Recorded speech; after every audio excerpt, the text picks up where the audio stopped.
Mpiasa tena manohy ny asany toy ny andavanandro.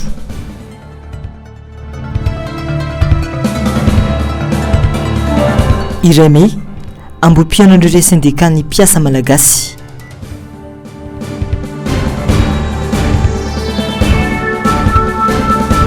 Datin'ny Ireme fadiranovana ny mpiasa malagasy. Voaitsakitsaka ny izony mpiasa malagasy ary tsy mendrika ny karama farany ambany iza tsy mahaleo ny asa vita ny asa mafy. Ny vidim-piainana miakatra isan'andro kanefa ny karama tsy mihetsika fa vao maika aza nampidin'ny fanjakana indray. Ny antrana tena amin'ny sora-baventy sy takelaka nentin'ireo mpikambana eo anivon'ny randrana sindikaly androany ny tarehimarika $10. Tianaky ny randrana sindikaly amin'ny fanjakana ny fampiakarana ho $10 na $5 isan'andro ho an'ny mpiasa malagasy nandritra ny diabe manerana Antananarivo ho fankalazana ny andro maneran-tany ho an'ny asa. Mendrika ary sazan'ny malagasy io $10 io ohatra ny faneho-kevitra satria na ny filoha aza mahatsapa an'izany ka tsy mbola sambatra ny mpiasa malagasy raha tsy mandray izany $10 isan'andro izany. Hita hoe zo zany ho an'ny androany hoe tsy tsika eto Madagasikara rery fa na ny syndicat vondro sindikaly eran'izao tontolo zao dia nametraka hoe ny hetsika syndicat eny an-dalambe androany ho an'ny fitakiana. Dia zay no mahatonga hitanareo aloha ny randrana sindikaly ety an-dalambe ohatra zao manao an'ilay fitakiana. Fitakiana ho antsika eto Madagasikara dia ilay $10 isan'olona isan'andro. Rehefa miresaka eny amin'ny sehatra rehetra zay dia mahita hoe na ny fanjakana raha mahafantatra zany hoe raha omena €100 ny tatsaha dia afaka miaina ao anatin'izay. Dia zay no mahatonga rehefa nikatiny ety amin'ny sehatra ny mpiasa zany misy an'ilay fandaniana manokana ilay tsy maintsy mandofatra ny sy ny tariny dia zay no mahatonga ilay hoe $10 isan'olona isan'andro zany ho an'ny fanatanterahana azy dia Madagasikara mivoy an'ilay hoe dinika sosialy. Any anaty dinika sosialy ny fanatanterahana azy fa mila fotsiny zay manao fitakiana ho an'ny fanjakana ohatra ny natao tamin'ny 2024 hoe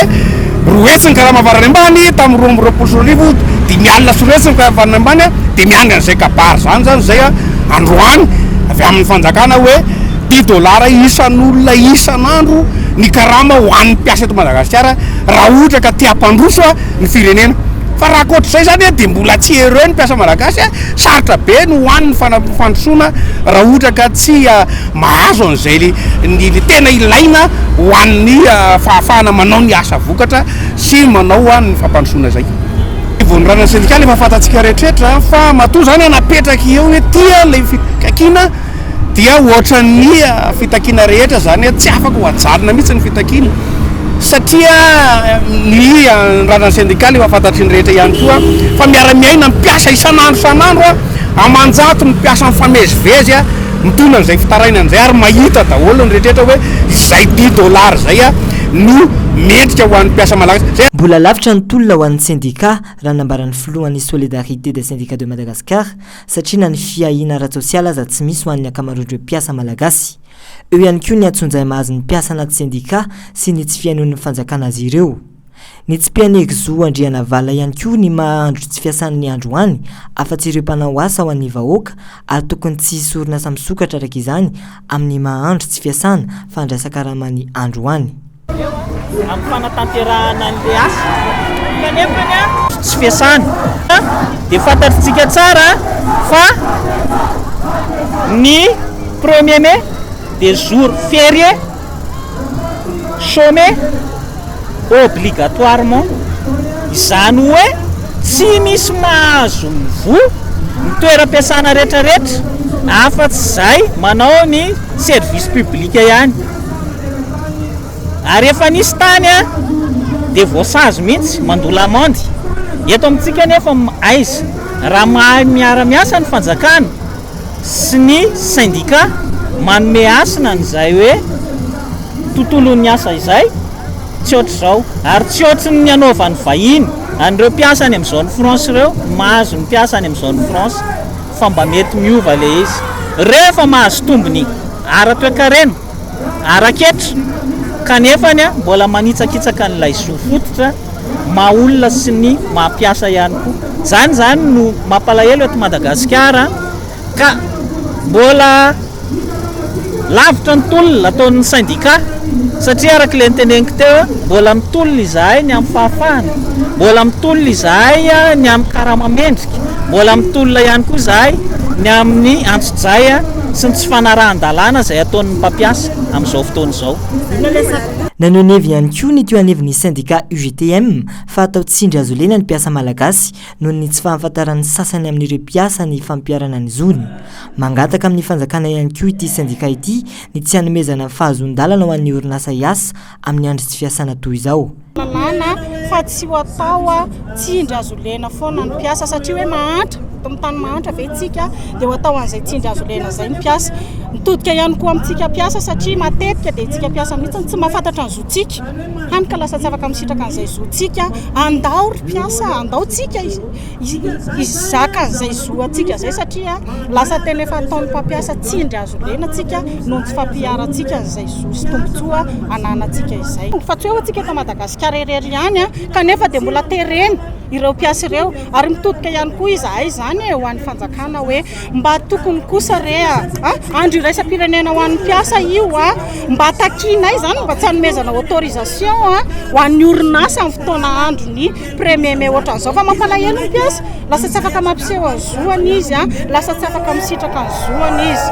Ankoatra ny diabe dia mbom-pionan'ireo syndicat ny mpiasa sy mpiasa teny an-tany mena be ankoron-drano androany. Ny fandimy ny fandraisam-pitenenan'ireo filoha sy tompon'andraikitr'ireo syndicat sy ny fanentanana maro nandritra izany hetsika fankalazana ny iray Mey andro manarantany ho an'ny asa izany.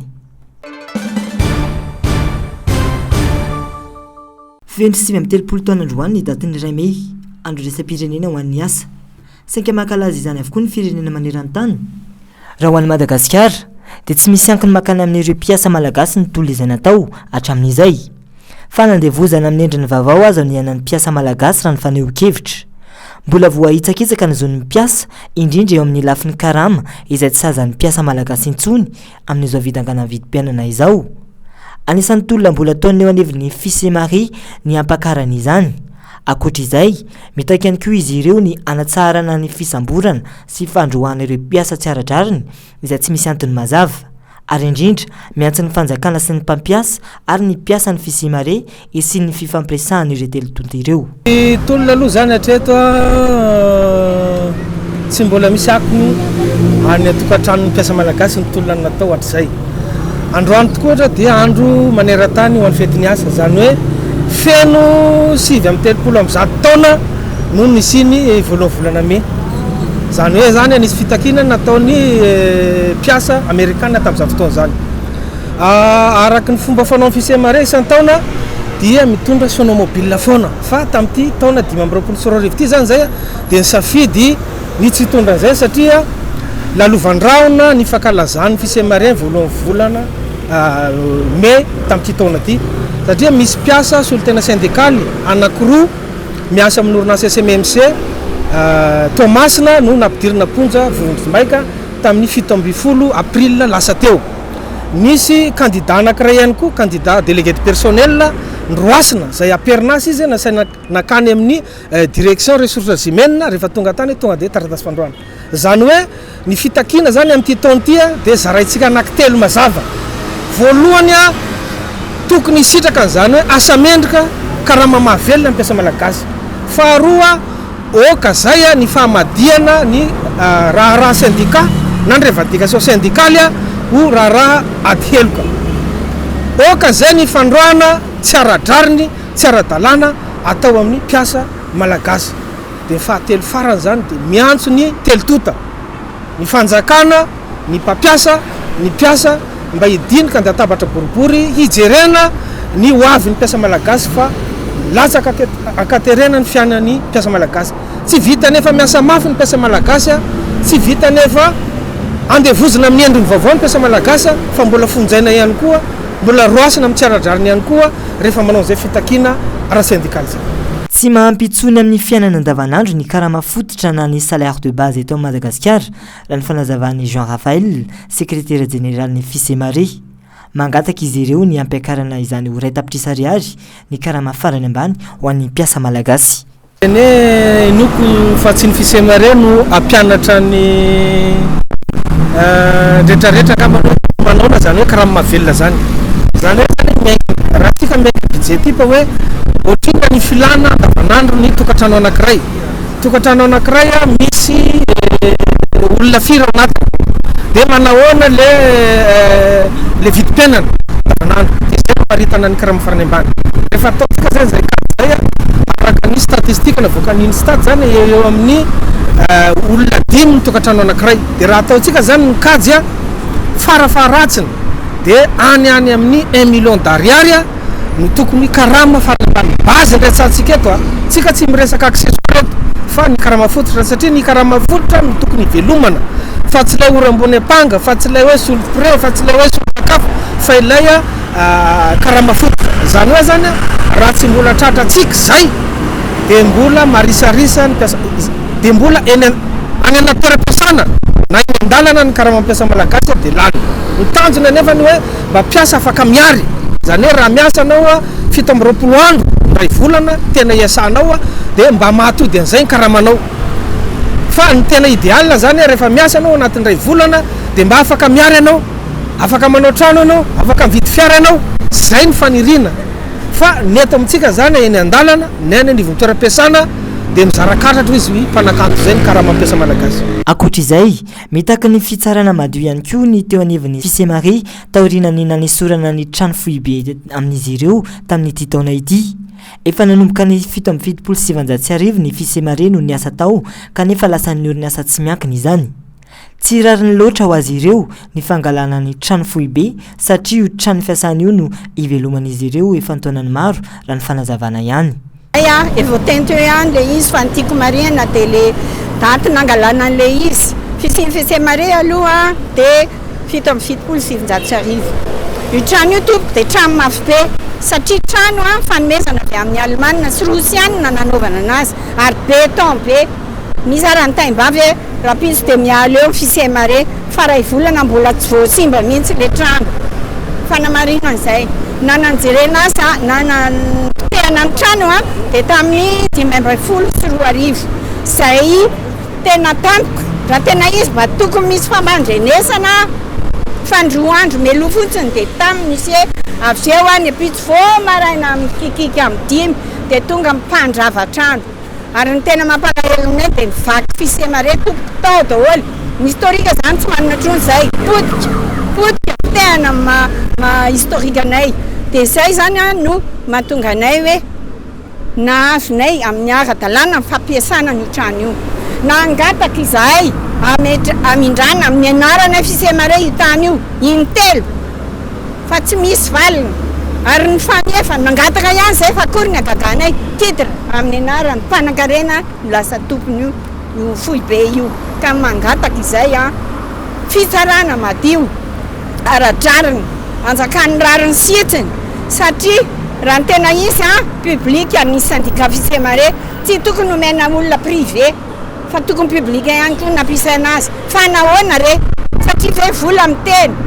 mampieritreritra anay ihany hoe tena zay manam-bola zany maresy de rapport de force foana ve ny anjakatsika malagasy eto noho izany amin'ny 21 didy de manantena izay hoe iverina aminay io ary tena didy madio ary tena didy fa tsy mbola hevitra satria rehefa nisy didy mivoaka teo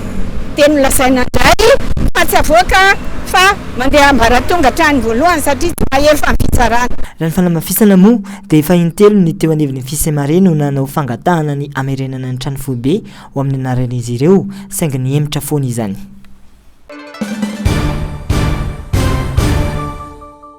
toy ny sanandriany ny fiainan'ireo mpanao asa tena indrindra fa ireo miasa eo amin'ny sehatra tsy manara-dalàna toy ny mpivarotra raha ny faneho-kevitra ireo sendranay androany ho an'ity raim-pianakaviana ity zao dia mampanofa ny fitaovam-pandanjana amin'ny sarany 200 ariary no iaretany parivan'ny andro ity 5,000 ariary eo no entiny mody any amin'ny vady aman-janany rehefa mandeha ny tsena ao anatin'ny kalanjo elo ny fahalalako azy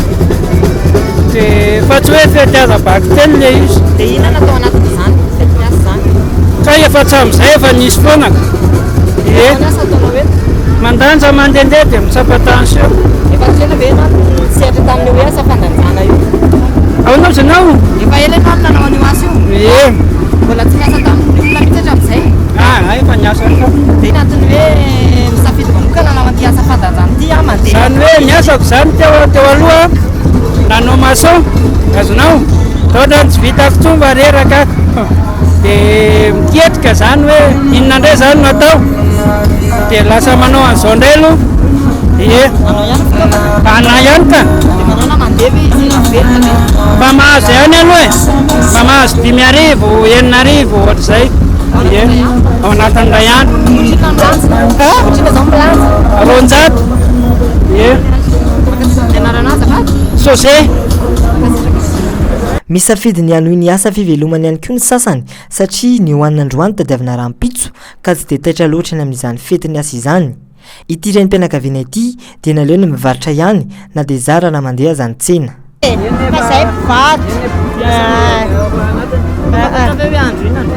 fetin'ny asa fankalazana fetin'ny asa fa mahafinaritra zao fankalazan'ny olona misy mandeha mitsangatsangana misy mandeha mitsangatsangana misy mandeha manao collection misy mandeha manonao fety dia ino anatiny hoe toizana hatrany ny asa raha amiko manokana aloha zany tsy hitako satria sa tsy miasa rehefa fetin'ny asa tahaka izao dia misy ny misafidiny mandeha mitsangatsangana miaraka ny fianakaviana eo ihany koa ny fiarahana amin'ny fiangonana na fikambanana hafa miala misitaka kely ny rotorotina ny Tananarivo saingy tsy ny rehetra ny manana fahafahana manao izany araka ny fanadihadiana teo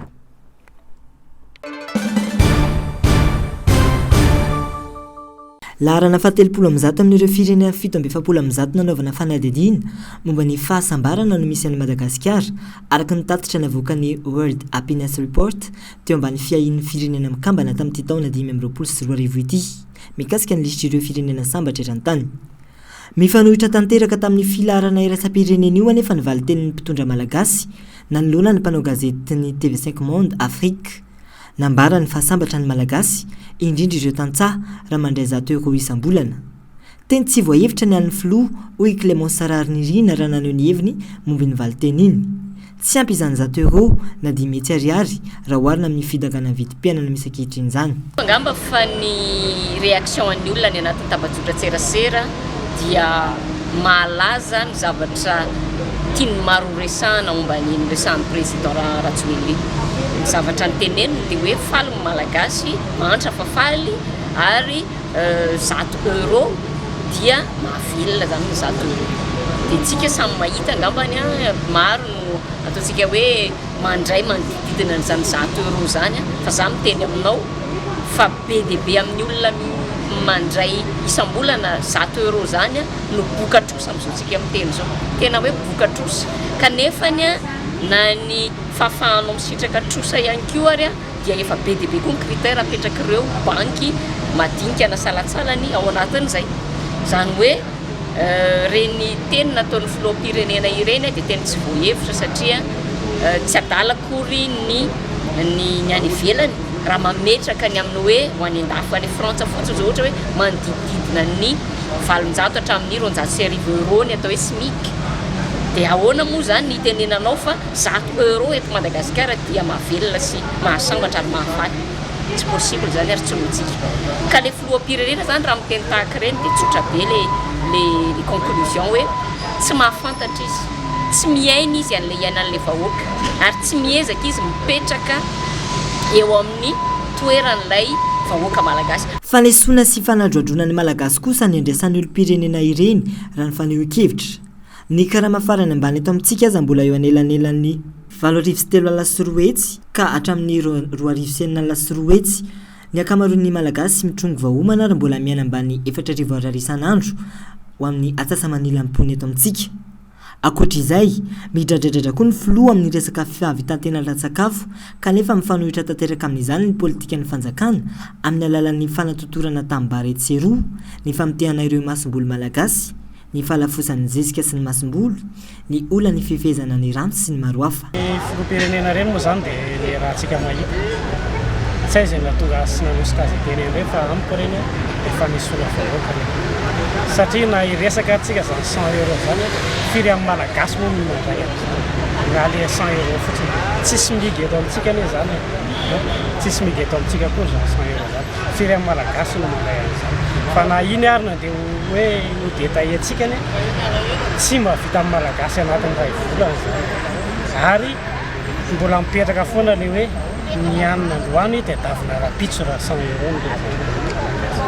tsy mahavita fa ny ankamaroany malagasy dia mandray latsaka 50 euro izany zay ny ankamaroany malagasy mbola vitsy ary tena hoe mandray 50 euro izany satria malagasy vitsy mahita 1 euro isanandro vitsy ka inona moa zany ny fahasambarana amin'izany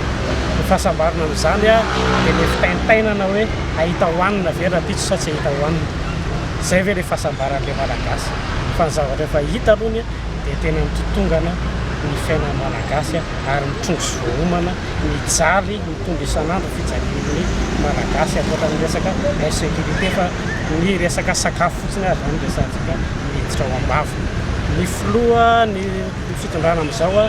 dia miresaka amin'ny teneny hoe fahafitahatena ara-tsakafo tsy fanjaren-tsakafo edina kanefa ny rahantsika mahita fanohatra amin'izany politika entina raha tsy resaka fotsiny tsika anyreo fanotorana tambary sy fanovana tambary amresaka projet eto Antananarivo sy Mahamasina. Akoatra izay ny resaka ihany koa ny filoha amin'ny valan-dresaka tamin'ny mpanao gazety iny fa sambatra sy faly ny malagasy fa mihinan-kena tsy latra vidiana nefa ny hena amin'izao raha ny fanazavan'ireo mpivarikena sy ny mpanjifa sendranay dia ratsy ny lalana dia tsy miakatra ny ena satria amin'ilay fahavaratra le olona mihitsy tsy manam-bolana zao ny ena mbola betsaka aloha eto anandro aloha hatramin'izao aloha ny tsena aloha mbola tsy misokatra mihitsy indraindray ty le vidiny efa miakatra ihany koa dia ohatrany hoe au moins zany ataontsika hoe indroa isan-kerinandro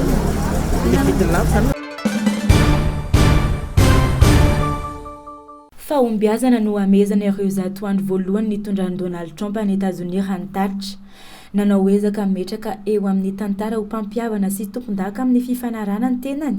ka ao anatin'ireo nanaovany fifanarana ny ezaka fampitsarany ny ady Ukraine nisy fifanarahanm-piara-miasa amin'ny karazana fitrandrana terrara sy arena kibony tany stratégique ao Ukraine natao rian'ny fanemorana moramora tao anatin'ny herinandro lasa izay hitana amin'ny ampahany amin'ny faritany fezin'ny tafika rosiana amin'izao fotoana izao ireo terrara ireo na ny Ukrainiana ary na dia ny Amerikana aza dia afaka nikaroka ny tena mety amin'ireo loharano malaza ireo araka ny filazan'i Donald Trump dia merina ny Amerika ny volalany amin'ny fiarovana ny Ukraine tato anatin'ny taona vitsivitsy izay manoloana izany ny Amerikana nanarivo ny tapitrisa amin'ny lafiny hafa dia azo antoka tsy ampysalasalana ny amin'ny fanohanana ny Amerikana na dia eo aza ny fampanantenana izay natao dia manantena ahita filaminana maharitra Ukraine ny Amerikana. Mandeha manodidina milalao ary mikitikitika ravikazy ireo mpanda goavambe ireo no malaza indrindra tsy adinkevitra ao Makao masarika mpitsidika maro na akaiky na lavitra miavaka izy ary mahavarina manana trano eva natokana ho an'ireo mpanda goavambe ireo i Makao ary amin'ny toerana manginy afaka tsy dian'olona amin'ny fotoana rehetra ho an'ireo mponina ao amin'ny toerana kosa tsy mino ary gagany amin'izao biby izao hoy ity olona iray ity avy any Brésil ny tenany ary tena mahafinaritra azy ny tonga teto satria zavaboary mahagaga ireo mpanda goavambe ireo azonao takarina ny fomba fihetsika izy ireo ny alemem-panainy ary miaraka amin'izay koa matanjaka be izy ireo tena mahafinaritra tokoa ny mahita azy ireo eto tamin'ny taondasa fotsiny ny Makao Juon mpanda pavion dia nandray mpitsidika maherin'ny 3 hetsy ary noho ny politika ny frève visa ao Chine nandritra ny fandalovana dia mitombo hatrany ny isampizahan-tany iraisam-pirenena ny mpanda goavambe dia fantatra fa harem-pirenena Sina ka izany no mahatonga ireo mpizahatany maro avy amin'ny faritra hafa tonga ny Makao manokana mijery azy ireo manome sehatra tena tsara ihany koa izy ampiroboroboana ny fizahan-tany ara-kolotsaina ao Makao sy ampahafantarana ny kolotsaina sinoa amin'izao tontolo izao avy any Polona ity mpizahatany ity ary nanararaotra ny fanafahana viza nandritra ny fandalovana eto Makao.